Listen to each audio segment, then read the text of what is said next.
Hello dear students, this is Kartar Singh here and today we are going to discuss a new poem Dover Beach written by composed by Matthew Arnold. Matthew Arnold की poem Dover बीच हम लोग आज पढ़ने वाले हैं। बहुत ही प्यारी poem है, बहुत छोटी सी पोयम है but profound in a lot of messages. बहुत अच्छा मैसेज है, एक स्पिरिचुअल पोयम है, रिलीजियस पोयम है, शॉर्ट पोयम है। मैथ्यू आर्नल्ड ने लिखी है, जो विक्टोरियन एज के पोएट हैं। जो मैं शुरू में वर्ड्स बोल रहा हूं जरूर ध्यान देना, उनमें से काफी इंपॉर्टेंट पॉइंट्स हैं और इन पे से काफी सारे क्वेश्चंस आप लोगों के लिए बनेंगे। डोवर बीच, जैसा कि आप देख रहे होंगे, ये एक सी है और यहाँ एक बीच है और इस बीच के ऊपर जो मैथ्यू आर्नल्ड है वो जाते हैं। मैं थोड़ा सा बता दूं आपको मैथ्यू आर्नल्ड के बारे में। He was a Victorian poet. ये विक्टोरियन पोएट थे दोस्तों। थोड़ा अगर हम इसके बारे में कुछ लिखें अगर बातें तो देखिए, मैथ्यू आर्नल्ड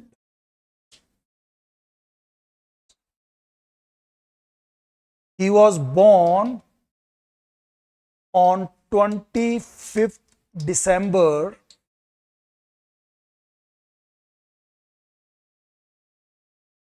1822 दिसंबर 24 को ये पैदा हुए थे और ये इंग्लैंड में पैदा हुए, इंग्लिश पोएट हैं। और इनके जो फादर थे उनका नाम था टॉमस आर्नल्ड। इनके फादर का नाम था डॉक्टर टॉमस आर्नल्ड, जो कि रग्बी स्कूल के हेडमास्टर थे। बहुत इंटेलिजेंट थे और बहुत सारी किताबें वो भी लिखते थे। उन्होंने एक हिस्ट्री की बुक भी लिखी थी जिससे ये वाली पोएम जो है अपनी इंस्पायर्ड भी है। जिसकी लास्ट लाइन आप देखेंगे पोएम की, वो उसी बुक से उन्होंने ली है। और उन्होंने इनको लैटिन लैंग्वेज पढ़ाई, इनको रोमन लिटरेचर में और ग्रीक लिटरेचर में इनका इंटरेस्ट डेवलप किया। और ग्रीक लिटरेचर पढ़ते पढ़ते इन्होंने सोफोक्लीज को पढ़ा, यूरिपिडिस को पढ़ा और उनकी जो क्लासिकल लिटरेचर था उनमें इनकी बहुत इंटरेस्ट इनका पैदा हुआ। तो इनके जो फादर थे डॉक्टर टॉमस आर्नल्ड थे और ये रग्बी स्कूल के हेडमास्टर थे दोस्तों। और आपने देखा होगा रग्बी चैपल के नाम से मैथ्यू आर्नल्ड ने एक पोयम भी लिखी है ना। और वहां इन्होंने इनके फादर से ही लैटिन लैंग्वेज सीखी, ग्रीक का थोड़ा इन्होंने स्टडी किया, है ना। लैटिन स्पेशली रोमन लिटरेचर को पढ़ने में इनको बड़ी सहूलियत महसूस हुई इस वजह से। और फिर ये बाद में ऑक्सफोर्ड यूनिवर्सिटी में भी गए। और इनको ना ये नेचर से बहुत प्रभावित थे। जो इनसे पहले जो रोमांटिक एज थी, विलियम वर्ड्सवर्थ जैसे नेचर से बहुत प्रभावित थे।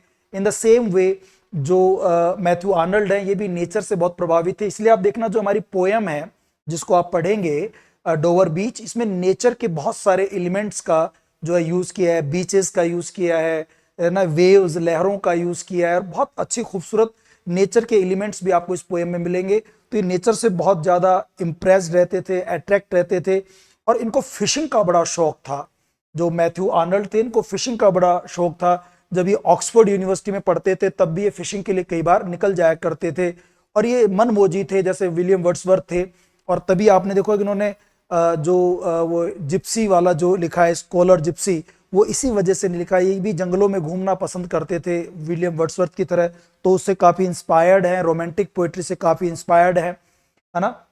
और फिर अगर हम बात करें तो दोस्तों ये जो मैथ्यू आर्नल्ड थे ये विक्टोरियन एज के पोएट हैं। इस पोएम को समझने के लिए ये वाली बात भी आपको पता होनी चाहिए। विक्टोरियन एज जो थी ये 1837 से 1901 तक मानी जाती है दोस्तों। और ये रोमांटिक एज के बाद आई और मॉडर्न एज से बीच की है। तो आप देखना इस पोयम में आपको रोमांटिसिज्म के एलिमेंट्स भी मिलेंगे और इसमें आपको मॉडर्निज्म के एलिमेंट्स भी मिलेंगे, है ना। ये बहुत एक बीच की सी पोयम है दोनों के एज की, जिसमें आप देखना बिटवीन रोमांटिक या romanticism romanticism and modernism. Romantic as वाले जो नेचर के एलिमेंट्स हैं वो आपको यहां मिलेंगे, आपको यहाँ इमोशंस मिलेंगे, पर्सनल फीलिंग्स मिलेंगी, ठीक है ना। और मॉडर्निज्म की तरह यहाँ पर जो कवि है वो अकेला है, आइसोलेट है, तो आपको आइसोलेशन यहाँ मिलेगा। एलिनिएशन, बिल्कुल अलग थलग पड़ा हुआ है, अलगाव, आइसोलेशन वाले एलिमेंट्स भी आपको यहाँ मिलेंगे, जहां आदमी खुद अकेला रहता है और सोचता रहता है और उसे लगता है कि दुनिया में बहुत कुछ बुरा होने वाला है। इसको भी लगता है कि शायद युद्ध होगा, लड़ाई होगी, और ये कहीं ना कहीं पहले से सोच लेता है। जो 1914 में जो लड़ाई हुई, फर्स्ट वर्ल्ड वॉर हुआ, उसके बारे में कहीं ना कहीं इसको पहले से आभास हो रहा है। जो आप इस पोएम को पढ़ते पढ़ते लास्ट में पहुंचेंगे तो आपको लगेगा वहां फाइटिंग की और क्लैश की और आर्मीज की ये बात करता है दोस्तों। तो कहीं ना कहीं मॉडर्निज्म की बात भी यहाँ होती है और कहीं ना कहीं रोमांटिसिज्म की बात भी ये करता है। वैसे ही विक्टोरियन एज का पोएट है, और विक्टोरियन एज में ना एक बहुत बड़ा चेंज आया था, अगर आपको ध्यान हो तो यहाँ साइंस बहुत डेवलप हो रही थी। तो साइंस वर्सेस रिलीजन का एक कॉन्फ्लिक्ट बहुत बढ़िया से मैं आपको समझाने की कोशिश कर रहा हूं, बहुत मजा आपको आने वाला है। देखना, ये इस कॉन्सेप्ट को समझना।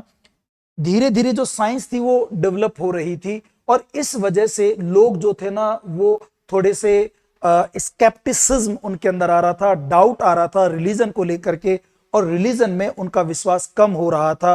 तो there was a conflict between science and religion, science और रिलीजन के बीच में कॉन्फ्लिक्ट हो रहा था, है ना। लॉस ऑफ फेथ हो रहा था, जो इस पोयम की एक बहुत बड़ी थीम भी है दोस्तों। लॉस ऑफ फेथ, कोई आपसे पूछे कि इसकी थीम क्या है तो लॉस ऑफ फेथ है। या साइंस वर्सेस रिलीजन की लड़ाई आपको इस पोयम में दिखाई देगी, और उस बात से, उस कॉन्फ्लिक्ट से, उस स्ट्रगल से मैथ्यू आर्नल्ड गुजर रहे हैं, ठीक है ना। ये बहुत ही सेंसुअल पोएट है, बहुत मतलब ये बहुत ही ज्यादा इमोशनल है ना, और ये बहुत पैसिमिस्टिक है इस वजह से। तो ये साइंस वर्सेस रिलीजन की बात यहाँ होती है, ठीक है ना। यहाँ जो है इस विक्टोरियन एज में मैन वर्सेस वुमन की लड़ाई हो रही है, जो यहाँ बात नहीं करता खैर ये, बट वो विक्टोरियन एज का एक कॉन्फ्लिक्ट है। विक्टोरियन एज में जो है डेमोक्रेसी और एरिस्टोक्रेसी के बीच में भी एक लड़ाई चल रही है, लेकिन मैथ्यू आर्नोल्ड जो है इस पोएम पे कॉन्सेंट्रेट करता है साइंस वर्सेस रिलीजन पे, जहां लॉस ऑफ फेथ हो रहा है। देखना दोस्तों, विक्टोरियन एज में ना इंडस्ट्रियलाइजेशन बहुत बढ़ रहा है। इंडस्ट्रियलाइजेशन बढ़ने की वजह से जो है शहर बढ़ रहे हैं, ठीक है ना, गांव खत्म हो रहे हैं, नेचर खत्म हो रही है, और लोग जो है मटेरियलिस्टिक हो रहे हैं, मटेरियलिज्म की तरफ जा रहे हैं और स्पिरिचुअलिटी को भूल रहे हैं, है ना। इंडस्ट्रियलाइजेशन होने की वजह से आप ध्यान देना, मटेरियलिज्म की तरफ लोग बढ़ रहे हैं, और लॉस ऑफ स्पिरिचुअलिज्म, ये इस पोएम की आपको थीम भी नजर आएगी। हम उसी पर बढ़ रहे हैं दोस्तों। तो यहाँ टॉमस, ये जो मैथ्यू आर्नल्ड वो बात भी करता है कि भैया लोगों का विश्वास आपस में कम हो रहा है, मटेरियलिज्म की वजह से लोग पैसे के पीछे भाग रहे हैं, प्रोग्रेस के पीछे भाग रहे हैं, डेवलपमेंट के पीछे भाग रहे हैं, और वो स्पिरिचुअलिज्म को खो रहे हैं। आपस में जो फेथ है, हार्मनी है, उसको लोग खो रहे हैं और लड़ रहे हैं, कंपटीशन कर रहे हैं, एक दूसरे का गला काट रहे हैं। कट थ्रॉट कंपटीशन जो है इस नई एज में बढ़ रहा है, विक्टोरियन एज में बढ़ रहा है। तो ये लॉस ऑफ फेथ हो रहा है, इस वजह से हर तरफ सैडनेस है, हर तरफ निराशा है, ठीक है ना। No certitude, no help in pain, no joy, no happiness, है ना, कुछ भी नहीं है, सब कुछ बराबर खत्म हो रहा है। एक एक एक एक संगीत है जो सैडनेस का है, वो इटरनल म्यूजिक ऑफ सैडनेस आपको इस पोयम में दिखाई देगा। तो ये मटेरियलिज्म की बात करती है पोयम, ये स्केप्टिसिज्म की बात करती है दोस्तों, स्केप्टिसिज्म की बात करती है, ठीक है ना। ये बात करती है कि भैया लोगों में जो है ना भगवान के प्रति विश्वास खत्म हो रहा है, संदेह की स्थिति में लोग आ रहे हैं, ठीक है ना। भगवान को भी संदेह की नजर से देखने लगे हैं, क्रिश्चियनिटी दोनों लोगों की खत्म हो रही है, विश्वास खत्म हो रहा है, लोगों का आपस में विश्वास खत्म हो रहा है, कंपटीशन की भावना बढ़ रही है, पैसा कमाने की भावनाएं बढ़ रही है, मटेरियलिज्म, स्केप्टिसिज्म, इंडस्ट्रियलाइजेशन की तरफ लोग बढ़ रहे हैं। तो लोगों में स्पिरिचुअलिज्म खत्म हो रहा है, रिलीजियस फेथ कम हो रहा है, faith of loss of faith हो रहा है। इस पोयम में इन सब पॉइंट्स को रखा गया है। और अगर आपको इन सब चीजों से बचना है और अगर सरवाइव करना है तो सर्वाइवल का केवल एक ही चांस है, love, true love, faithful love, है ना। Love between husband and wife, love between friends, love between the people of society, love between people of country, among countries. प्यार होना चाहिए, कॉन्फिडेंस होना चाहिए, सर्टिट्यूड होना चाहिए, एक जॉय हैप्पीनेस होना चाहिए, रिलीजन होना चाहिए। ये संदेश ये पोयम देना चाहती है और ये पोयम कहना चाहती है कि आप केवल लव की वजह से ही आप जीत सकते हैं, ठीक है ना। यहाँ इस पूरी पोयम में आपको जो देखो, आप समझना, अभी ये जो पोयम है ना, ये विक्टोरियन एज के पोएट है और विक्टोरियन एज में जो बड़े पोएट है उनमें से तीसरे बड़े पोएट माने जाते हैं। उसमें अल्फ्रेड लॉर्ड टेनिसन थे और उसमें रॉबर्ट ब्राउनिंग जो बहुत ही ऑप्टिमिस्टिक हैं, वो तो आशावादी हैं, है ना। और तीसरे हैं मैथ्यू आर्नल्ड जो पैसिमिस्टिक पोएट हैं। ये पैसिमिस्टिक हैं दोस्तों, निराशावादी हैं, घोर निराशावादी। इन्होंने अधिकतर अपने लाइफ में एलिजी ही लिखी हैं, ये एलिजीज लिखते हैं, थसिस इन्होंने लिखा, ठीक है ना। और इन्होंने ये खुद भी आप देखो तो ये पोएम भी एक तरह से एलिजी के टाइप की ही है, प्रॉपर एलिजी नहीं है, यहां पर किसी आदमी के मरने पर नहीं है, बट ये एलिजी है, the death of religion, the loss of religion. ये रिलीजन के डेथ पर बात करती है, धर्म खत्म हो रहा है, लॉस ऑफ फेथ हो रहा है, लॉस ऑफ स्पिरिचुअलिटी की बात यहाँ ये पोएम करती है। तो इस पूरी पोएम में आपको पेसिमिस्टिज्म दिखेगा। ये पोएम मेलनकली है दोस्तों, यहाँ पे आपको मेलनकलिज्म दिखाई देगा, निराशा, सोरो, ग्लूमी पोएम है, बहुत ही पेसिमिस्टिक पोएम है, आपको यहाँ मेलनकली जो है दिखाई देगी, ठीक है ना। और ये बहुत अच्छी पोएम है। इसमें आप जब पोएम को शुरू में पढ़ेंगे तो देखो, ये पोएम की मैं थोड़ा सा बता दूं आप लोगों को, इसमें होता क्या है दोस्तों। ये जो अपने पोएट है ना, ये एक बार स्विट्जरलैंड गए थे और वहां किसी लड़की से, मार्गरेट नाम की लड़की थी, उनसे उनको प्यार हो गया, लेकिन बाद में वो लड़की ने इनको छोड़ दिया, इनको बहुत निराशा हुई। बट लकीली थोड़े दिनों बाद ही इनको इनकी जो सेकंड लव, जो इनकी बाद में वाइफ बनी, वो मिल गई और उनका नाम था फ्रांसिस लूसी वाइटमन, जो इनकी वाइफ है। और आप देखना इस पोयम में इनके साथ यही है जिसका जिक्र करते हैं ये। इस पोयम में क्या बताया गया है कि ये अपनी जो वाइफ है फ्रांसिस लूसी वाइटमन, उनके साथ इनकी शादी हुई 1851 में और ये हनीमून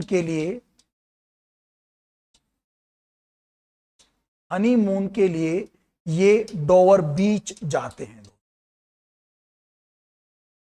कहां जाते हैं ये? डोवर बीच।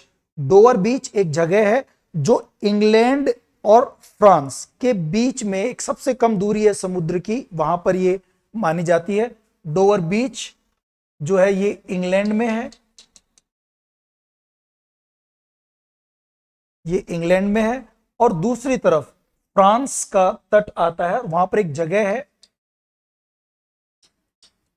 कैले, इसका स्पेलिंग में एस भले ही है पर ये फ्रेंच वर्ड है कैले, कैले इसका प्रोनाउंसिएशन है। ये फ्रांस में है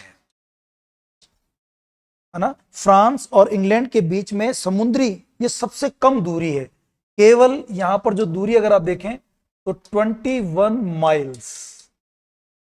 ये इंग्लैंड और फ्रांस के बीच की सबसे कम दूरी है डोवर बीच, जहां पे जहाज वगैरह होते हैं, छोटे छोटे फेरी, और वो यहाँ कैले जाते भी हैं फ्रांस में। ये पहले बीच में एक बार ब्रिटेन के पास भी आ गया था कैले, है ना, जब पूरे ब्रिटेन का राज पूरी दुनिया में फैल रहा था और कई सालों तक ब्रिटेन के पास रहा, उसके बाद वापस ये फ्रांस के पास आ गया। अब यहाँ दोनों में कई बार लोग घूमने भी जाते हैं, ये समुद्र की यात्रा करते हैं। 21 माइल्स दूर दिखता है यहाँ के डोवर बीच से, आपको फ्रांस का जो तट है कैले वो आपको दिखाई देगा। कई लोग यहाँ जहाज से जाते हैं, घूम के आते हैं। यहाँ शराब बहुत सस्ती है, वहां से लोग वहां ले आते हैं अपने, क्योंकि टैक्स यहाँ कम है और इंग्लैंड में टैक्स ज्यादा है। जैसे अपने भारत में देखेंगे तो गोवा में अगर आप जाएंगे तो वहां आपको सस्ती मिलेगी, तो लोग कई बार वहां से लेकर आते हैं, ऐसे लोग कैले से जाके लेकर आते हैं। ये 21 माइल्स है, जिसको हम अगर हम किलोमीटर में बात करें तो 34 किलोमीटर्स की दूरी है। और कैले यहाँ डोवर बीच आते, बहुत ही सुंदर नजारा है। अगर मैं आपको दिखाऊं दोस्तों तो देखो ये जगह है, अगर आप देख रहे हो ये डोवर बीच है, जहां एक तरफ ऐसे चट्टाने खड़ी, क्लिफ व्हाइट रंग की, चौक व्हाइट जो है ये क्लिप्स हैं अगर आपको दिखाई दे रही हो, और सामने जो थोड़ी थोड़ी सी लाइट आपको दिखाई दे रही हो, तो ये लाइट जो है कैले की है। ये बीच जो है ये अपना ये डोवर बीच है, और सामने जो आपको लाइट दिखाई दे रही है ये कैले है, जो फ्रांस का तट है।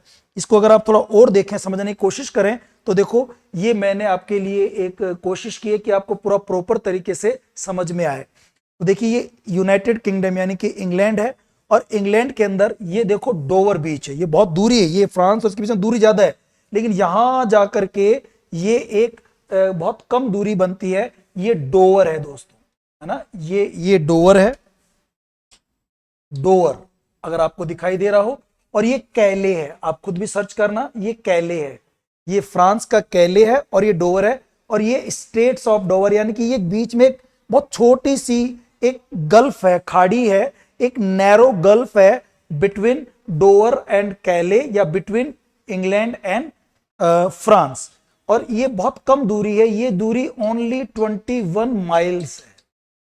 21 माइल से आपको पूरा अच्छे से दिमाग में इमेज बन जाएगी। और जो मैथ्यू आर्नल्ड कोशिश भी करता है इस पोएम में, बहुत सारी वो इमेजेस का यूज करता है दोस्तों। तो ये जो दूरी है 21 माइल्स है, और यहां से ये यहां पर जो है अपना मैथ्यू आर्नल्ड अपनी वाइफ फ्रांसिस लूसी व्हाइटमैन के साथ हनीमून पर गया है। 1851 की ये बात है, और सामने उसको कैले का समुद्र दिखाई देता है। शाम की ये चांदनी रात है, नाइट का टाइम दिया हुआ है, ये स्थान है, और यहां से वो इस कैले को या इस पूरे मून को और समुद्र के तट को, जिसको इंग्लिश चैनल कहते हैं, ये जो ये है, एक तरफ ये नॉर्थ सी है, उत्तरी समुद्र है नॉर्थ सी, और उसी का एक पार्ट है ये इंग्लिश चैनल है। ये पूरा इंग्लिश चैनल है, ये पूरा देख रहे हो आप, ये पूरा इंग्लिश चैनल है ना। और इसमें ये इधर जो है नॉर्थ सी है। ये पूरा पोयम में नॉर्थन सी भी जिक्र किया गया, इसलिए बता रहा हूं आपको मैं, वहां पर कैले का भी जिक्र है, डोवर का भी जिक्र है। तो इसलिए ये आपको मैप समझना थोड़ा जरूरी है, ताकि आपको इसका जो प्लेस है, सेटिंग जो है इसकी, वो समझ में आ जाए, है ना। तो ये यहाँ पर जो है अपना हनीमून मनाने के लिए गए हुए हैं, और ये जो नजारा दिखता है ये कुछ ऐसा दिखाई देता है दोस्तों। यहाँ पर वो हैं, बढ़िया होटल में एक रूम लिया हुआ है, अपने हनीमून पे गए हुए हैं। आपको ऐसा लगेगा शुरुआत में कि ये पोएम बहुत ही रोमांटिक है, ठीक है ना, तो शुरू में लगती भी है, शुरू में है भी, लेकिन धीरे धीरे जो ये पोएम है ये फिलॉसफी की तरफ चली जाती है। और मैथ्यू आर्नल्ड की यहाँ फिलॉसफी को बताया गया है, बहुत ही फिलॉसफिकल वो है, पूरा एक धर्म के ऊपर बातें की गई है यहाँ पर। चलो, तो यहाँ पर ये है, और ये अपनी वाइफ के साथ में है, ये नज़ारा देख रहा है खिड़की में से, सामने बहुत ही खूबसूरत नज़ारा है, बढ़िया समुद्र शांत है, चांद चमक रहा है, बढ़िया लहरें हैं, बहुत खूबसूरत रोमांटिक सीन है। अपनी वाइफ को खिड़की के पास बुलाता है, जैसे बुलाता है फिर उसके दिमाग में, चूंकि वो पेसिमिस्टिक है, वो तो निराशावादी है, उसने बहुत सारी निराशाएं देखी हैं, बहुत दुख देखे हैं, और वो खासकर लॉस ऑफ फेथ जब देख रहा है, स्पिरिचुअलिज्म को खत्म होते हुए देख रहा है, जब वो डिग्रेडेशन देख रहा है, टीएस इलियट की तरह जो वेस्टलैंड में वो जिक्र करता है, तो उसको ये लगता है कि ये जो चीजें दिख रही है ना, ये सामने से ड्रीम है, ये केवल सपना है, ये हकीकत नहीं है। हकीकत में दुनिया बहुत ड्राई है, बैरन है, डेजर्ट है, होलो है, ठीक है ना।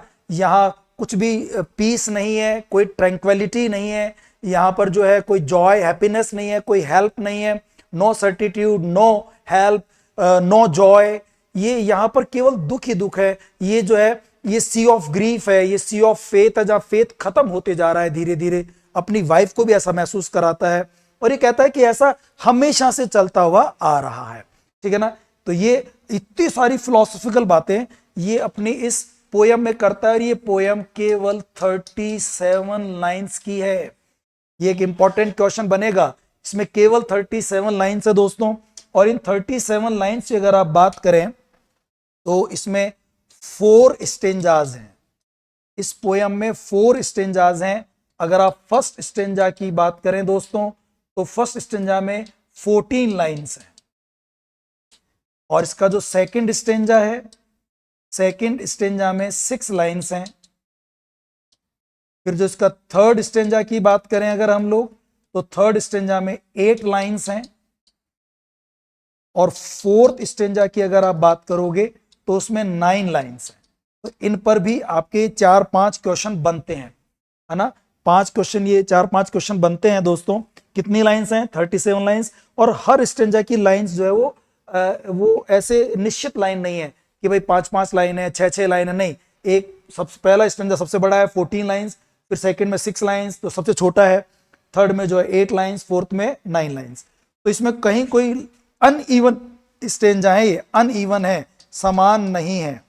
और ये जो आप देखेंगे फ्री वर्स में लिखा हुआ है दोस्तों। किस में लिखा हुआ है? ये फ्री वर्स में लिखा हुआ है ना। इसमें कोई राइम स्कीम नहीं है फॉलो किया इसने, ना कोई मीटर फॉलो किया, बट स्टिल ये बहुत ही म्यूजिकल है, बहुत ही रिदमिकल है। इसमें खूबसूरत imagery, lot of imagery use की गई है इसमें। आप देखना खूब विजुअल इमेजरी है, खूब इसमें ऑडिटरी इमेजरी भी का खूब यूज किया है इसने ना। ऑडिटरी और विजुअल इमेजरी का, ओनोमोटोपिया का, मेटाफर, सिमिली, पर्सोनिफिकेशन खूब अच्छा यूज किया।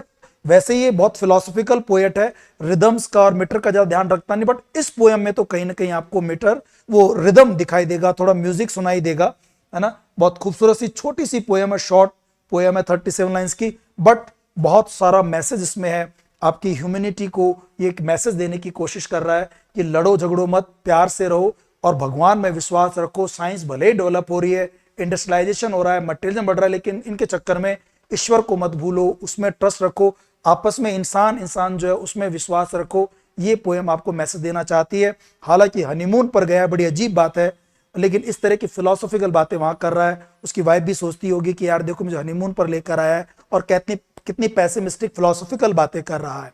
तो ये है, आई होप कि इस पोएम को पढ़ने में आप सोच रहे होंगे कि यार कैसी पोएम है, किस तरह से खूब अच्छी इमेजरी है, और मैंने देखो वो यूज भी किया है। आपको बहुत मजा आने वाला है। आई होप कि आप तैयार होंगे। हियर वी गो, शुरू करते हैं दोस्तों। देखिए शुरुआत यहां से होती है और वो कहता है द सी इज काम, जो समुद्र है वो बड़ा ही शांत है। द सी इज काम, समुद्र बड़ा शांत है। टुनाइट, इस लाइन में कहीं कोई दिक्कत नहीं, बिल्कुल सिंपल है। देखो शुरुआत यहां से होती है, समुद्र बड़ा शांत है, तो ये आप एक समुद्र को शांत है तो एक दिमाग में एक इमेज बनती है। तो शुरुआत से विजुअल इमेजरी, जब आप इन वर्ड से अपने दिमाग में एक इमेज बनाना शुरू करें उसे आप विजुअल इमेजरी कहते हैं। तो यहां एक विजुअल इमेजरी, इस पूरी चारों लाइंस के अंदर ही आपको खूबसूरत एक विजुअल इमेजरी दिखाई देगी। विजुअल इमेजरी जो है आपको इस पोयम में दिखाई देगी। द सी इज काम टुनाइट, आज समुद्र शांत है। लेकिन देखना बाहरी तौर पर आपको समुद्र शांत दिखाई दे रहा है, ये मेटाफर है। आपको बाहरी दुनिया जो है वो शांत है, बट इंटरनली जो पोएट है वो, उसके अंदर बहुत ही कॉन्फ्लिक्ट चल रहे हैं, स्ट्रगल चल रहे हैं। तो कहीं ना कहीं ये कॉन्फ्लिक्ट और स्ट्रगल दिखाई दे रहा है। और एक मेटाफर का भी, जो सी जो है यहाँ पे एक मेटाफर की तरह है, तो वर्ल्ड की बात कर रहा है। सी मतलब यहाँ पर केवल समुद्र नहीं है, ये पूरी दुनिया है। दुनिया आपको बाहरी तौर पे शांत दिखाई देती है, लोगों को जब आप देखते हो शांत दिखाई देखते हैं, आप अपने आप को देखते हो, जब दुनिया आपको देखती होगी तो लगता है इसके मन में कुछ भी नहीं है। लेकिन आप देखो हमारे अंदर कितना हसल एंड बसल चल रहा है, कितना जो है हमारे अंदर जो है कॉन्फ्लिक्ट और स्ट्रगल चल रहे होते हैं। तो वो अपने खिड़की पर खड़ा है और देख रहा है जो सी है वो शांत है। ये इमेजरी बना पा रहे हैं आप लोग भी साथ साथ में। समुद्र शांत है, द टाइड इज फुल, और जो समुद्र की लहरें हैं वो उठ करके फुल होकर के किनारे की ओर आ रही हैं। Tide is full, the moon lies fair. देखो सी यहाँ पे काम है और मून लेटा हुआ है, इन दोनों में पर्सोनिफिकेशन भी है। बिल्कुल शांत है, इंसान की तरह, कोई हड़बड़ी नहीं कर रहा। तो यहाँ पर सी को जो है पर्सोनिफाई भी किया गया है। तो इसमें दोस्तों पर्सोनिफिकेशन भी है, मेटाफर भी है और विजुअल इमेजरी तो इस पूरी कविता में चलेगी। ऑडिटरी इमेजरी और विजुअल इमेजरी। समुद्र शांत है, tide is full, moon lies fair, जो चंद्रमा है उसकी रोशनी फेयर, बिल्कुल सुंदर, वाइट, सफेद, वो फैली हुई है। सब चांद लेटा हुआ है, इसका मतलब वो इंसान की तरह लेटा हुआ नहीं है। देखो मून को भी यहां पर पर्सोनिफाई किया गया है। मून लेटा हुआ है, बैठा हुआ है, खड़ा हुआ है, जैसे इंसान बैठते हैं, खड़े होते हैं, लेटते हैं, ऐसे। लेकिन यहाँ मतलब है कि उसकी जो किरणें हैं, जो मून की जो रेज हैं, वो पूरे धरती पर, समुद्र पर जो है वो फैली हुई हैं। आप देख रहे होंगे जो चंद्रमा है, ये मून आपको दिखाई दे रहा होगा, और इस मून की जो लाइट है वो बिखरी हुई है, इस सी के ऊपर चमक रहा है। और बिल्कुल फेयर, बिल्कुल सुंदर तरीके से। अपॉन द स्ट्रेट्स, स्ट्रेट्स क्या है जो मैं बता रहा था आप लोगों को, देखिए ये स्ट्रेट्स है। डोवर और कैले के बीच में जो जगह है, स्ट्रेट ऑफ डोवर या स्ट्रेट ऑफ इंग्लिश चैनल, ये सकरा सा ना गल्फ है, खाड़ी है, नैरो पैसेज है बिटवीन टू लैंड्स। एक तरफ डोवर और एक तरफ कैले, दो लैंड पार्ट के बीच में एक पानी का जो पैसेज होता है, रास्ता होता है, उसे आप स्ट्रेट कहते हैं। तो ये क्या कह रहा है दोस्तों, अपॉन द स्ट्रेट्स, स्ट्रेट मतलब gulf between Dover beach and कैले, ये स्ट्रेट है, एक गल्फ है बिटवीन डोवर बीच एंड कैले। उच्चारण ध्यान देना, प्रोनाउंसिएशन पे गौर फरमाना। कैले, कैले फ्रांस का एक प्लेस है, फ्रेंच ही प्रोनाउंसिएशन है।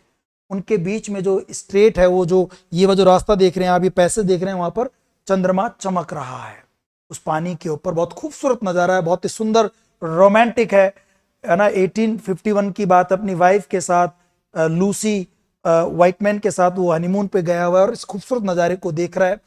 ये जो on the French coast the light, जो फ्रेंच कोस्ट है सामने यानी कैले,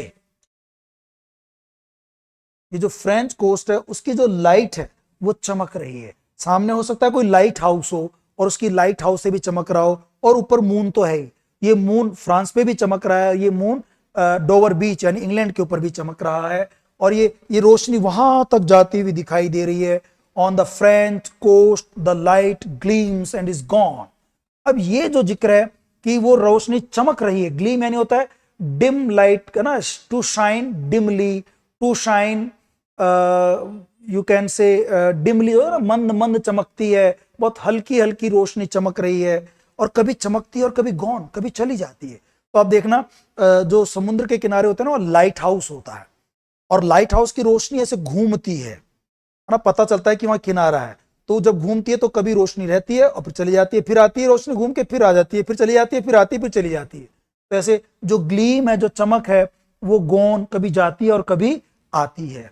the cliffs of England stand, उस तरफ जो कैले है और इस तरफ हमारे ये देखो क्लिफ, ये बिल्कुल देख रहे होंगे आप, ये खड़ी चट्टाने हैं। क्लिफ होता है खड़ी चट्टाने, है ना, बिल्कुल ऐसे स्ट्रेट रॉक्स, और ये बिल्कुल व्हाइट कलर की हैं। जगह का को जाके देखे तो आपको बिल्कुल चौक की तरह व्हाइट रंग की ये क्लिफ्स दिखाई देंगी, और जब इन पर चंद्रमा की रोशनी पड़ती है तो ये और ज्यादा शाइन होने लगती हैं, और मध्यम मध्यम, क्योंकि सूरज की रोशनी तेज होती है, लेकिन ये बहुत डिम सी लाइट है, बहुत प्यारी सी लाइट है, बहुत ही डेलिकेट लाइट है, बहुत सुंदर, बहुत रोमांटिक लाइट है, ये यहाँ पर आपको चमकती हुई दिखाई देती है। ठीक है ना। क्लिफ्स ऑफ इंग्लैंड स्टैंड, यहाँ एक तरफ क्लिफ है जो बिल्कुल चट्टाने खड़ी हैं, ग्लिमरिंग एंड वॉस्ट, ये यहां पर उधर भी चमक रही है कैले में, और ये इधर भी चमक रही है। ग्लिमर वही डिम डिम शाइन करना, है ना, to shine dimly.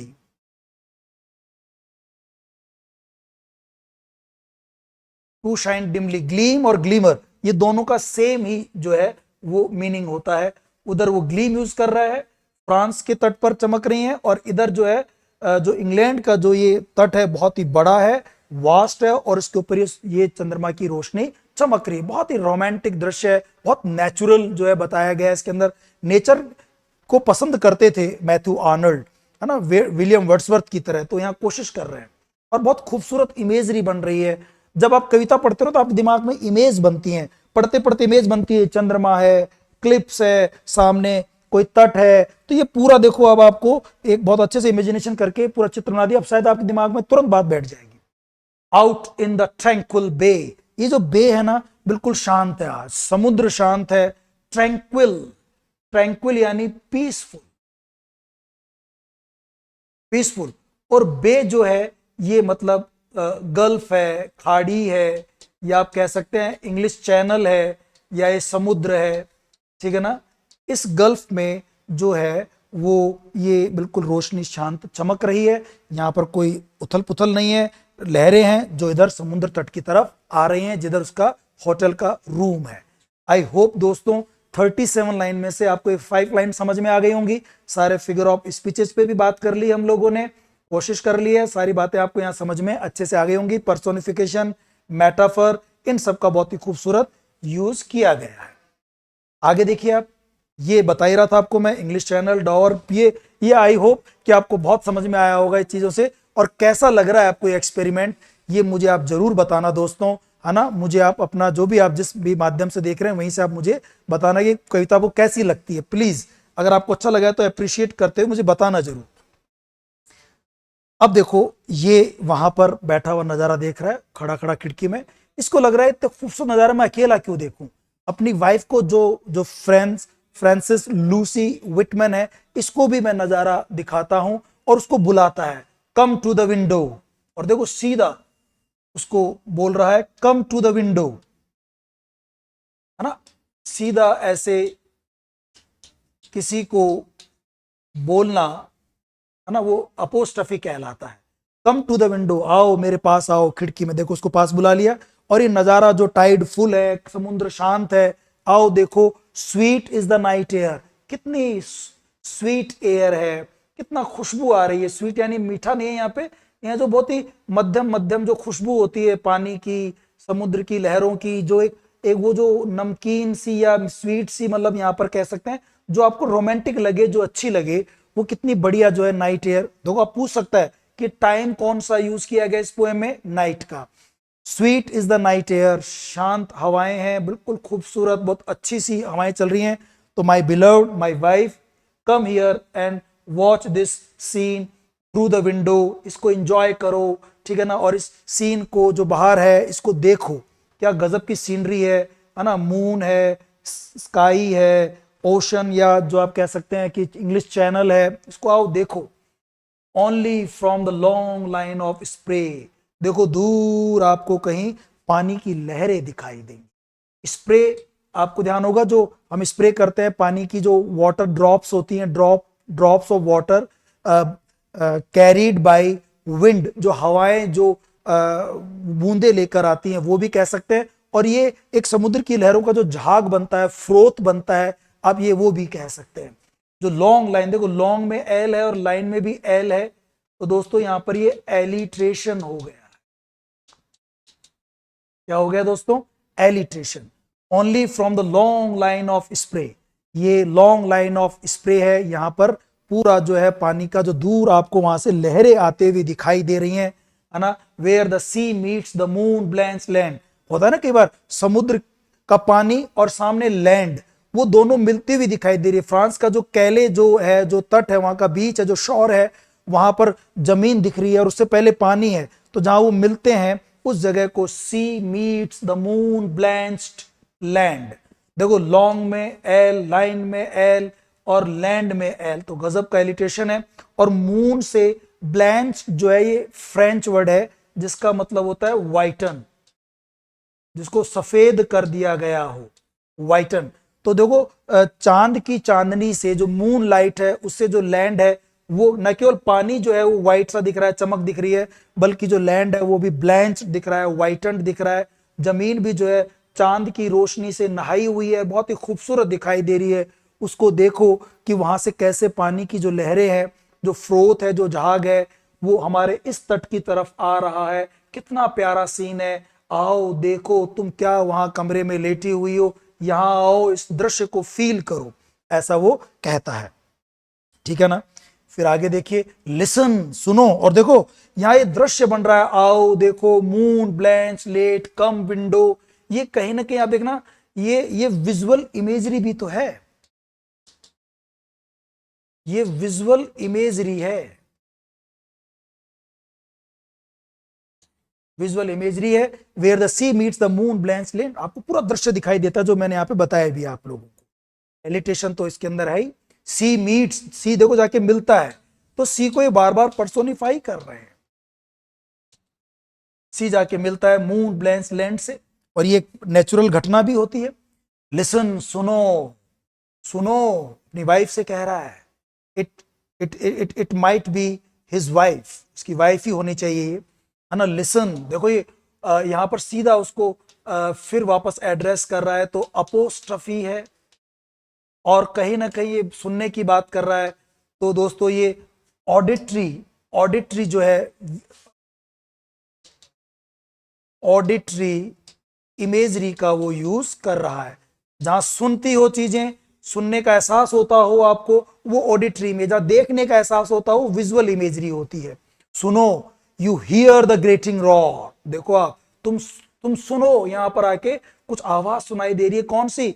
Grating roar. Grating होता है हार्श, अनप्लेजेंट, बहुत ही कर्कश, हार्श, है ना, बहुत ही हार्श, और आप कह सकते हैं अनप्लेजेंट, बहुत ही हार्श और अनप्लेजेंट रोर, दहाड़ सुनाई दे रही है।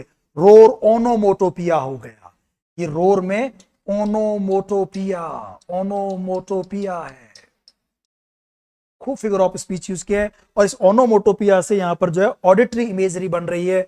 You here the grating roar, तुम्हें ग्रेटिंग रॉर सुनाई देगी, आओ। ग्रेटिंग रॉर क्या होती है? वहां पत्थर पड़े रहते हैं और पानी की लहरें पत्थरों के ऊपर आती हैं, पत्थरों को लाती हैं, ले जाती है, तो पत्थर आते हैं, फिर जाते हैं, तो पत्थर से पत्थर टकराते हैं, तो एक जैसे मेटल आपस में टकराते हैं, एक आवाज होती है ना, बहुत ही अनप्लेजेंट सी और बहुत ही हार्श सी, वैसे पत्थरों के टकराने से एक आवाज होती है। कभी आप देखना दो पत्थरों को ऐसे आपस में ऐसे घिसके देखना, जो आवाज होती है ना, वो ये ग्रेटिंग है। और ये आप महसूस करो, सुनना, जैसे कोई आपको आवाज सुनाई दे, ये ऑडिटरी इमेजरी है, ओनोमोटोपिया है। ग्रेटिंग रॉर, आपको एक आवाज सुनाई देगी अनप्लेजेंट सी।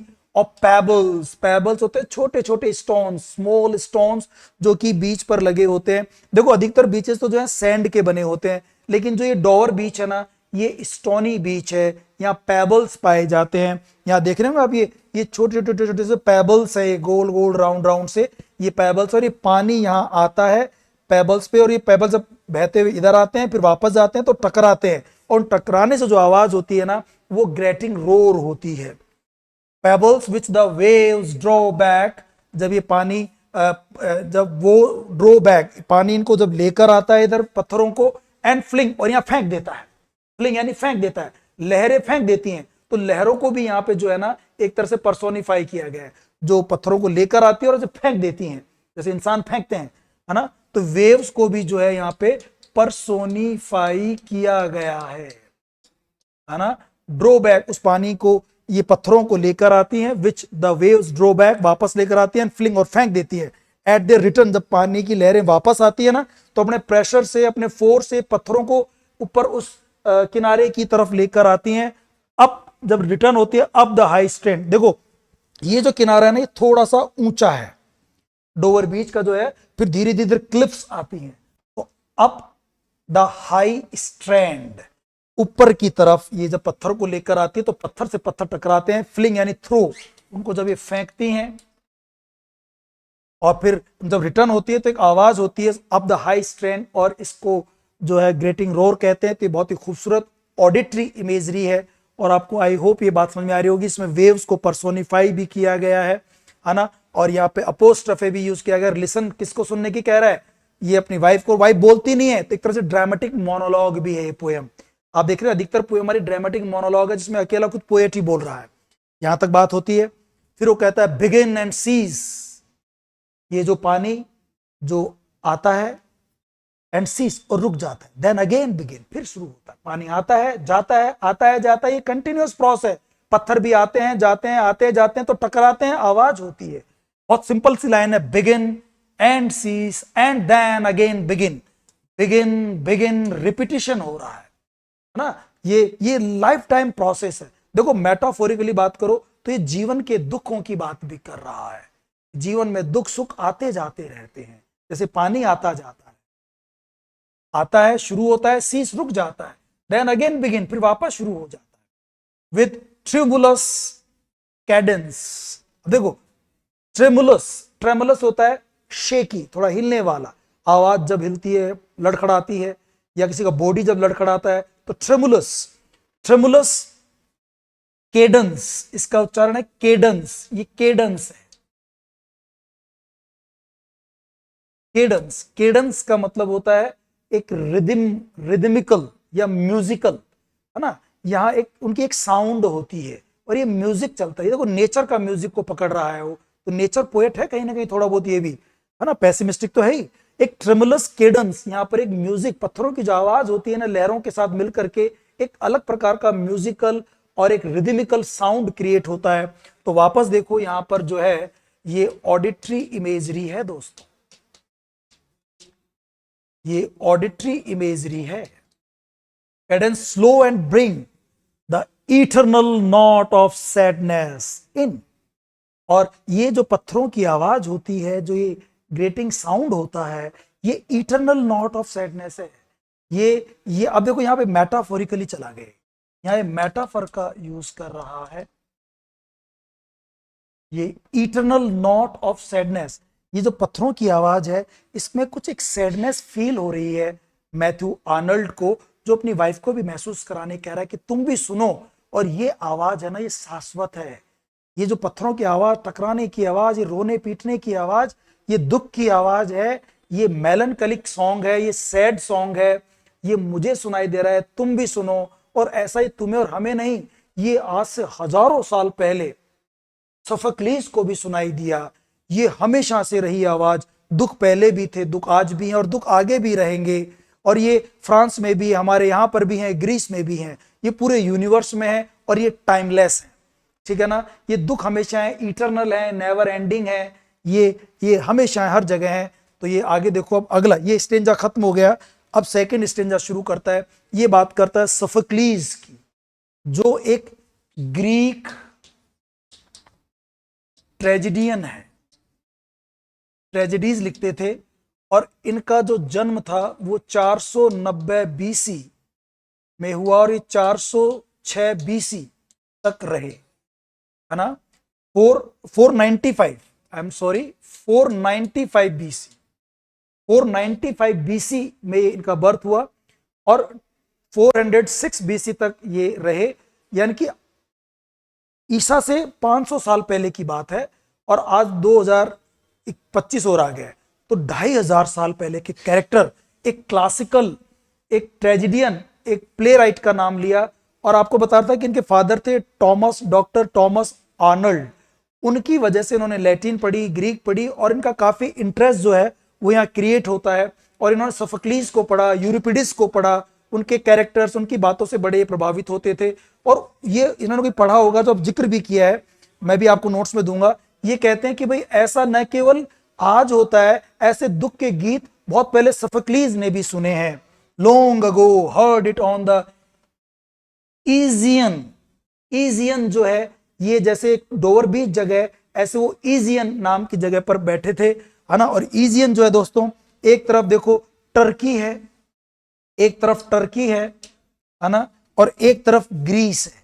ये जैसे इंग्लैंड और फ्रांस है, ऐसे ही पहले ग्रीस और टर्की, इनके बीच में ये ईजियन सी है, जो कहीं ना कहीं मेडिटेरियन सी का एक पार्ट है, भूमध्य सागर का एक ये पार्ट है, ईजियन सी, है ना। और इस ईजियन सी के एक तरफ जो थे ये ग्रीस के अंदर ये अपने बैठे हुए थे सोफोक्लीस। और सेम साउंड देखो, ये सोफोक्लीस हैं, आज से 2500 साल पुराने कैरेक्टर हैं, और वो यहाँ खड़े खड़े इस ईजियन के अंदर सेम इनको वही दुख के गीत, सैडनेस के गीत सुनाई दिए थे, आज से 2500 साल पहले भी, जो दुख पहले भी था और आज भी है।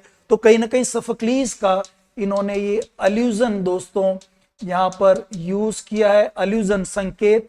Sophocles long ago heard it on the Aegean, उन्होंने भी ये संगीत सुना था, ये गीत सुना था। अनेक अल्यूजन है, बहुत ही खूबसूरत, बताना चाह रहा है कि दुख पहले भी थे और आज भी हैं, और ये फ्रांस और इंग्लैंड में भी हैं, और ये ग्रीस और तुर्की में भी हैं, पूरी दुनिया में है, यूनिवर्सल है और टाइमलेस है ना। ये सब नोट्स के रूप में आपको मिल जाएंगे दोस्तों। Heard it on the engine, अब देखो यहाँ हर्ड की बात कर रहा है, सुनने की, तो ऑडिटरी इमेजरी वापस आ गई है दोस्तों, है ना। ऑडिटरी इमेजरी है, अल्यूजन है, and it brought into his mind the turbid एब एंड फ्लो। और जो ये एब एंड फ्लो, पानी का ऊपर चढ़ना उतरना, पानी का किनारे पर आना, वापस जाना, और पत्थरों का टकराना, और ये जीवन के जैसे अप्स एंड डाउन्स हैं, कहीं ना कहीं ये टर्बिड एब एंड फ्लो ये मेटाफर के रूप में यूज हो रहा है, जो न केवल पानी के उतार चढ़ाव की बात हो रही है, बल्कि हम यहां कहें तो ये जीवन के उतार चढ़ाव, दुखों की बात भी कर रहा है। देखो आगे आ भी रहा है, ऑफ ह्यूमन मिजरी, ये ह्यूमन मिजरी की बात कर रहा है। जो मानव के दुख थे वो पहले भी थे, और मानव के दुख आज भी है, जो मुझे सुनाई दे रहे हैं। आओ तुम भी सुनो, माई डियर वाइफ, तुम भी सुनो। वी, हम मतलब यहाँ पे Arnold and his wife Lucy, his wife Lucy.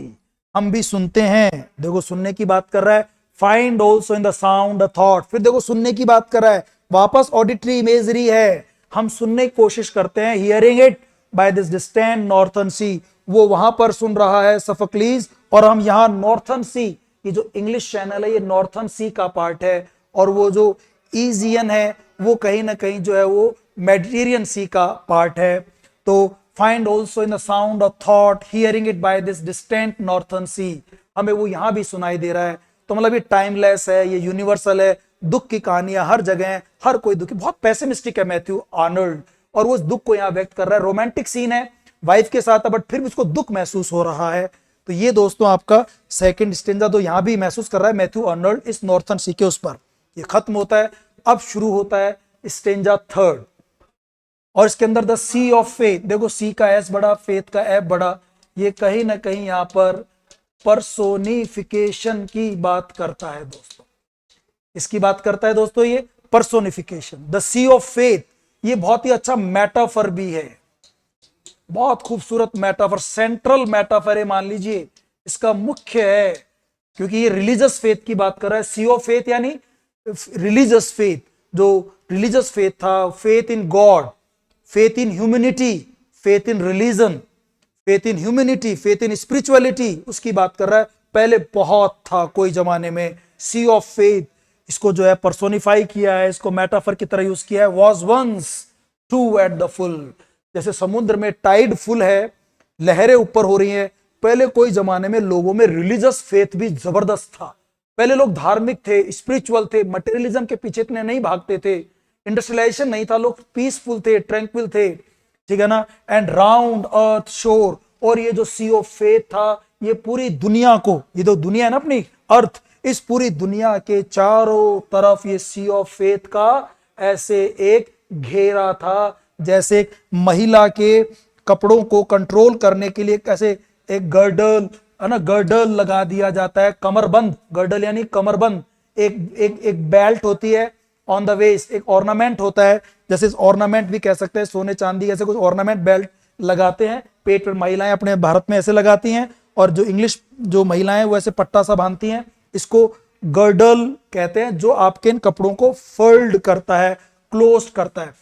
Girdle यानी होता है एन ऑर्नामेंट, है ना, काइंड ऑफ ऑर्नामेंट, ये ऑर्नामेंट है दोस्तों ऑफ वेस्ट, कमर का, है ना, और फोल्ड यानी क्लोज्ड, फोल्ड यानी क्लोज, जैसे कपड़ों को कंट्रोल करने के लिए बेल्ट वेल्ट बांधते हैं ना, बताइए ऊपर नीचे ना हो जाए कपड़े, वैसे ही पहले जो धर्म था ना, फेथ, सी ऑफ फेथ, इसने पूरी दुनिया को चारों तरफ से बांध रखा था, इसकी सेफ्टी के लिए, इसकी सिक्योरिटी के लिए, रक्षा करने के लिए पूरी पृथ्वी को चारों तरफ से ऐसे सी ऑफ फेथ ने बांध रखा था। ऐसे इमेजिनेशन कर सकते हैं। तो ये एक तरह से विजुअल इमेजरी क्रिएट हो रही है, ये विजुअल इमेजरी क्रिएट हो रही है। तो एक बहुत ही खूबसूरत एग्जाम्पल है दोस्तों ये विजुअल इमेजरी का, विजुअल इमेजरी का बहुत ही खूबसूरत उदाहरण है। तो कह रहा है sea of faith true at the full, पहले बहुत फुल था, लोगों में धर्म में विश्वास था, एंड राउंड और शोर, और पूरे पृथ्वी के किनारे पर चारों तरफ इसका चक्कर था, कोई भी शैतान, कोई भी दिमाग में फितूर नहीं आता था, ठीक है ना। ले लाइक, अब देखो ले लाइक, लाइक आ गया तो ये सिमली है, सिमली दो बार यहां स्पष्ट यूज की गई है। और ये जो है ना, ये पूरा चक्र सी ऑफ फेथ, ले like the folds of bright girdle fold, ऐसे कमरबंद की तरह चारों तरफ से घेरे रखता था। आई होप ये वाली बात समझ में आ रही है आप लोगों को। आगे बढ़िए देखो, but now I only here, लेकिन अब मतलब विक्टोरियन एज में, अब विक्टोरियन एज में आई ओनली हियर इट्स मेलनकली, अब वो सी ऑफ फेथ, वो लहरें सुनाई नहीं देती विश्वास की, वो टाइड फुल, वो लहरें सुनाई नहीं देती हैं। अब तो जो है आपको मेलनकली दिखाई देती है, लोगों में धर्म का विश्वास कम हो गया है, लोगों में जो है स्पिरिचुअलिटी कम हो गई है। तो अब जो है मेलनकली है, दुख की चीजें सुनाई देती हैं। लॉन्ग विड्रॉइंग रॉर, फिर देखो रॉर, ओनोमोटोपिया यूज कर लिया, ओनोमोटोपिया यूज कर लिया है दोस्तों।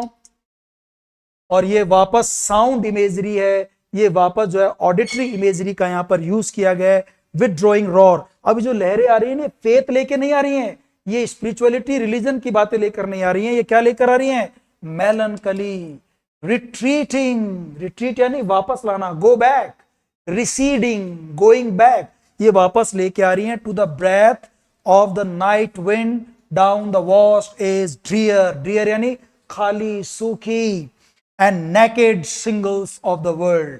ये पानी जो आया ना, लहरें आई समुद्र पे, अब ये वापस जा रही हैं, रिट्रीट, पीछे हट रही हैं, गोइंग बैक, वापस जा रही हैं, रिसीड हो रही हैं, पानी वापस जा रहा है, सी ऑफ फेथ का, धर्म का जो है, विश्वास जो है, वो रिलीजन वापस जा रहा है। और अब हम बच गए हैं, शिंगल्स, हम ये जो छोटे छोटे पत्थर हैं, ये बच गए बिना पानी के, बिना सी ऑफ फेथ के, बिना धर्म के, और बिना स्पिरिचुअलिटी के। अब हमारे अंदर क्रिश्चियनिटी, रिलीजन, स्पिरिचुअलिटी नहीं बची है। अब हम नेकेड हो गए हैं, हम बेयर हो गए हैं, विदाउट रिलीजन हो गए हैं, विदाउट रिलीजन हो गए हैं, हम विदाउट स्पिरिचुअलिटी हो गए हैं, लॉस ऑफ फेथ हमारे अंदर हो गया है। शिंगल्स यानी होता है small round pebbles, small round pebbles of the world. हम जो है इस दुनिया में बिल्कुल अब बिना धर्म के हो गए हैं। हमारी रक्षा कौन करेगा? हम तो अब किसी काम के नहीं रहे, अब क्या होगा हमारा? ये दुनिया बर्बाद होगी, वेस्टलैंड हो जाएगी। जैसा टी.एस. इलियट बताता है कि बिना धर्म के ये दुनिया वेस्टलैंड हो जाएगी, बिना स्पिरिचुअलिटी के, क्योंकि मटेरियलिज्म के पीछे भाग रहे हैं हम लोग, जो है इंडस्ट्रियलाइजेशन की वजह से पैसे के पीछे भाग रहे हैं, बहुत कमर्शियल हो रहे हैं, हम बहुत ही सेल्फिश हो रहे हैं, ठीक है ना। तो ये चीजें कहता है, हम डिस्ट्रेशन, अब डिस्ट्रेस आएगा, अब दुख आएगा, ग्लूमी आएगी, कौन बचाएगा हमारे को? तो अब ये बात करेगा, बचाने के लिए कौन आएगा? लव। बचाने के लिए कौन आएगा? आपस में जो हार्मनी है, प्यार है, वो चीज आएगी। तो देखिए, ये सिंगल्स तो हम अकेले रह गए, है ना। और देखो ना, ये जो है, ये नेकेड सिंगल्स वापस विजुअल इमेजरी है, मेटाफर के रूप में यूज हो रहा है। नेकेड सिंगल्स, ये पर्सोनिफाई कर दिया इनको, बिल्कुल अकेले रह गए हैं, है ना। ये पत्थर अब अकेले रह गए हैं। और देखिए आप, ये लास्ट स्टेंजा है इसका, आह लव, ये अपोस्ट्रफे का यूज कर लिया दोस्तों।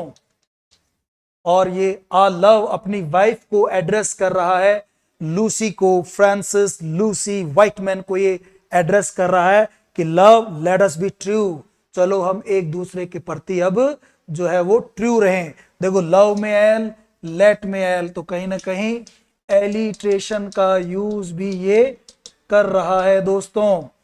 Ah love let us be true, चलो अब हम क्या होते हैं? एक दूसरे के प्रति सच्चे होने की कोशिश करते हैं, फेथफुल होते हैं। इस दुनिया में कोई बचाएगा अगर आपको, तो वो लव बचाएगा, वो प्यार बचाएगा।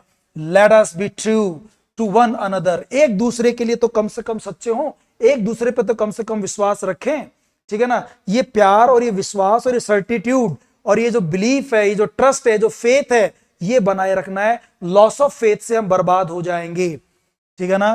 To lie before us like land, देखो एल एल एल, ये वापस एलिट्रेशन हो गया, आपका अनुप्रास अलंकार हो गया, एल एल एल। और यहां पे देखो एल एल यूज हो रहा था, तो बार बार ये एलिट्रेशन का यूज और कह रहा है कि to lie us before us. और देखो लाइक भी आ गया, आप देखना यहां पे ये लाइक आ गया, और लाइक आते ही कहीं ना कहीं सिमिली का यूज हो गया, ठीक है ना। टू लाई बिफोर अस, हमारे सामने ये धरती जो है दिख रही है आपको, लैंड ऑफ ड्रीम्स, ऐसे लगता है सपनों की दुनिया है, सब कुछ कलरफुल नजर आता है, सब कुछ ब्यूटीफुल नजर आता है, चार्मिंग नजर आता है, सब कुछ खूबसूरत नजर आता है, लैंड ऑफ ड्रीम्स नजर आती हैं। लेकिन ये जितनी खूबसूरत दिखाई दे रही है ना, ये केवल विजन है, ये केवल ड्रीम है, ये केवल सपना है, ये हकीकत नहीं है। रियलिटी अलग है, और ये हाइपोथेटिकल इमेजिनरी कंडीशन है, ये केवल सपनों की दुनिया है। ये ना एक यूटोपियन दुनिया दिख रही है, यहां आपको लग रहा है कि लैंड ऑफ ड्रीम्स है, सो वेरियस, लेकिन माय डियर वाइफ, ये बहुत वेरियस है। और सॉरी, वाइफ से बात कर रहा हो, ये हो सकता पूरी दुनिया, मानवता को ही बता रहा हो, ह्यूमन बींग्स को ही बता रहा हो कि जो है लव जो है ना, ये बहुत जरूरी है ना। आपको अगर इस दुनिया में रहना है, टिकना है, तो लव ही बचाएगा। सो वेरियस, ये दुनिया में इतनी अजीबो गरीब चीजें हैं, विभिन्न चीजें हैं, आपको ये ड्रीम्स की दुनिया लगेगी, बहुत खूबसूरत अलग अलग चीजें नजर आएंगी, सो ब्यूटीफुल, सो न्यू, देखो 100 बार बार रिपीट हो रहा है, तो कहीं ना कहीं एम्फसाइज करने के लिए ये रिपीटिशन का यूज कर रहा है दोस्तों, है ना। ये रिपीटिशन का यूज कर रहा है कि दुनिया दिखने में सपनों जैसी है, बहुत ब्यूटीफुल, बहुत अच्छी नजर आती है, नई सी नजर आती है, बट ये केवल हाइपोथेटिकल कंडीशन है, इमेजिनरी कंडीशन है, केवल ड्रीम है। हैथ मतलब है, लेकिन वास्तव में रियली नाइदर जॉय। बहुत खूबसूरत लाइन है, immortal lines of Matthew Arnold. ये इंग्लिश की दुनिया की खूबसूरत लाइन्स में से आती हैं। ये दुनिया जो है neither Joy nor love nor light, देखो बार बार नोर जो है ये रिपीट हो रहा है फ्रेजेस के शुरू में, जिसे आप एनाफोरा कहते हैं। क्या कहते हैं दोस्तों इसको आप? एनाफोरा कहते हैं। Nor certitude nor peace nor help for pain. लेकिन वास्तव में इस दुनिया में रियलिटी है, न कोई खुशी है, न लोगों में आपस में प्यार है, धोखा है, प्यार नहीं बचा, सेल्फिश हो गए लोग बाग। नॉर लाइट, न कोई रोशनी, रोशनी मतलब यहां पर उम्मीद है, यहां पे रोशनी का मतलब नॉलेज है, ज्ञान है। लोगों में ज्ञान नहीं है, अज्ञानता है। लोगों में एक रास्ता नहीं दिखाई दे रहा, एक अंधेरा दिखाई देता है, निराशा दिखाई देती है। तो न दुनिया में उम्मीद है, न ज्ञान है, न प्यार है, न सर्टिट्यूड, न सर्टेनिटी है, निश्चितता है, अनिश्चित है। देखो मॉडर्न लाइफ के चला गया है, कहीं रोमांटिसिज्म से मॉडर्न लाइफ की तरफ चला गया। तो मैं आपको जब क्रिटिकल एनालिसिस कराऊंगा ना नोट्स में, तब बताऊंगा कि इसमें कहीं ना कहीं आपके रोमांटिसिज्म का और मॉडर्निज्म का दोनों के बीच के एलिमेंट्स इसमें दिए हुए हैं। न तो इसमें निश्चिंतता है, न शांति है, न हेल्प है फॉर पेन। अगर आप दर्द में पीड़ित है ना, तो कोई आपकी हेल्प करने नहीं आएगा, अकेले मरते रहोगे, अकेले परेशान होते रहोगे। लोग मर जाते हैं, परेशान होते रहते हैं, कोई उनकी हेल्प करने नहीं आता। ये दुनिया ऐसी हो गई है क्योंकि अब यहाँ पर फेथ खत्म हो गया है, loss of faith, loss of religion. यहाँ पर लोगों में विश्वास कम हो गया है, प्यार खत्म हो गया है, पीस खत्म हो गई है। And we are here as on a darkling plain. देखो एज आ गया, एज आते ही समझ लिए ये वापस क्या हो गया दोस्तों? सिबली हो गई है। वी आर हियर, हम यहां पर हैं एक डार्कलिंग प्लेन की तरह, बिल्कुल घोर अंधेरा, ए डार्क प्लेस, है ना। अब देखो यहां डार्क प्लेस फिर एक मेटाफर के रूप में यूज हो रहा है। ये अंधेरा केवल वैसा अंधेरा नहीं है, हमारी जीवन में भी घोर अंधेरा है, घोर निराशा है, डिस्ट्रेस, केओस, कंफ्यूजन, कंफ्यूजन की बात हो रही है, केओस की बात हो रही है, या इनसर्टिट्यूड की बात हो रही है, या डार्कनेस की बात हो रही है, इग्नोरेंस की बात हो रही है ना। डार्कलिंग प्लेन की तरह, जैसे घोर अंधेरे की जगह होती है, हमारी दुनिया में भी अंधेरा है, उम्मीद नहीं है, केओस है, कंफ्यूजन है, ठीक है ना, इनसर्टिट्यूड है। तो एक बहुत ही गजब का सिमिली भी इसने यहां पर यूज किया गया है, एनाफोरा का यूज किया गया है, मेटाफर चल ही रहे हैं, ऑडियो विजुअल इमेजरी चली रही है दोस्तों। आई होप समझ में आ रहा है कि दुनिया में सब दिख रहा है ना, अच्छा अच्छा कलरफुल, ये अट्रैक्शन, ये सिर्फ दिखावा है, छलावा है, ये कुछ नहीं है, ये केवल अल्यूजन है, ये केवल अल्यूजन है, ये नहीं सॉरी इल्यूजन है, ये केवल भ्रम है, इल्यूजनमेंट है। और लास्ट में देखिए आप लोग, स्वेप्ट विथ कंफ्यूज अलार्म्स। देखो आगे ना बात वही, डार्कलिंग प्लेन्स, कंफ्यूज अलार्म्स हैं। ये साउंड इमेजरी आ गई वापस, साउंड इमेजरी खूब यूज की है, ऑडिटरी इमेजरी खूब यूज की है, विजुअल इमेजरी, ओनोमोटोपिया, मेटाफर खूब यूज किया है। कंफ्यूज अलार्म्स, ये मेटाफर भी तो है। अलार्म्स ये वो अलार्म्स नहीं है, यहाँ अलार्म्स का मतलब है कि कोई ऐसे वो खतरे के sign of danger, sign of danger तो इसका लिटरल मीनिंग है। लेकिन ये कह रहा है कि हमारी दुनिया में अगर हम नहीं सुधरे ना, अगर हम फेथ को हमने लॉस कर दिया, रिलीजन को लॉस कर दिया, प्यार को खत्म कर दिया, विश्वास को खत्म कर दिया ना, तो एक खतरे की घंटी है। आप मान लेना, स्ट्रगल होगा, फ्लाइट होगी, लोग लड़ेंगे, भागेंगे इधर से उधर, दौड़ लगाएंगे कंपटीशन में, है ना, और वो स्ट्रगल करेंगे। Where ignorant armies clash by night. और जो इग्नोरेंट आर्मीज हैं, मतलब ये कह रहा है कि अब ऐसा हो गया इस जमाने में कि लोग अनजान हैं एक दूसरे से, फिर भी लड़ रहे हैं। एक सेना दूसरी सेना से लड़ रही है, एक देश दूसरे देश से लड़ रहा है, एक दूसरे को मार रहे हैं, अपने अपने को मार रहा है, भाई भाई को मार रहा है, बेटा माँ को मार रहा है, माँ अपने बेटे को मार रही है, पति पत्नी को मार रही है, लोग आपस में मर रहे हैं, कट रहे हैं, पिट रहे हैं, ठीक है ना। ऐसे दुनिया में संघर्ष हो रहा है। ये दोस्त, जो दो देश दोस्त हुआ करते थे, वो आज लड़ रहे हैं, ठीक है ना। और देखना उसी के बाद ये कहीं ना कहीं प्रिडिक्शन कर दिया, और फिर 1914 में वर्ल्ड वॉर फर्स्ट होता है, 1939 में फिर वर्ल्ड वॉर सेकंड होता है। तो ये कहीं ना कहीं जो लोग हैं वो आपस में लड़ रहे हैं, इग्नोरेंट आर्मीज। और ये ना अगेन अल्यूजन है, इसके जो फादर थे ना अपने मैथ्यू आर्नल्ड के जो फादर थे वो टॉमस आर्नल्ड, उन्होंने एक इतिहास की बुक लिखी थी, उसमें एक युद्ध का जिक्र उन्होंने किया था जहां स्पार्टन्स और जो अपने ये क्या नाम थे इनके, स्पार्टन्स और एथेंस के जो लोग थे ये आपस में लड़ रहे थे, काट रहे थे, मार रहे थे, इनको पता नहीं, अंधेरा था तो अपना अपने को मार रहा था, है ना। और वो बहुत बड़ा युद्ध जो हुआ उसके अंदर क्लैश बाय नाइट, अंधेरे में ऐसे हम लोग जो हैं, फेथ है नहीं, लॉस ऑफ फेथ हो गया, तो अब एक दूसरे को मार रहे हैं, कंपटीशन कर रहे हैं, है ना, और नुकसान पहुंचा रहे हैं। अब इन चीजों से अगर बचना है तो केवल लव ही बचा सकता है, ये इस पोएम की थीम है। आपको केवल रिलीजन ही बचा सकता है, धर्म ही बचा सकता है, उसको मत छोड़ो। तो आप अगर अच्छा सर्वाइव करना चाहते हो, तो वेस्टलैंड को ग्रीनलैंड बनाना चाहते हो, दुनिया को खूबसूरत बनाना चाहते हो, तो फिर आप विश्वास रखो, प्यार रखो। आई होप दोस्तों ये मैथ्यू आर्नोल्ड की जो पोएम थी, देखो यहाँ पे लड़ाई झगड़े के सीन है, ये दिखाया गया है इसके अंदर, कैसे अंधेरे में लोग एक दूसरे को मार रहे हैं। और आपको ये पोएम इन इमेजेस की वजह से काफी अच्छी समझ में आई होगी, ठीक है ना। अब इसके अगले पार्ट में दोस्तों हम लोग इसकी थियोरी, इसका क्रिटिकल एनालिसिस और इसकी समरी और इन सब के ऑथर के बारे में, इसके इंपॉर्टेंट पॉइंट्स के बारे में पढ़ेंगे। Till then bye bye and take care, thank you, ciao, have a great time.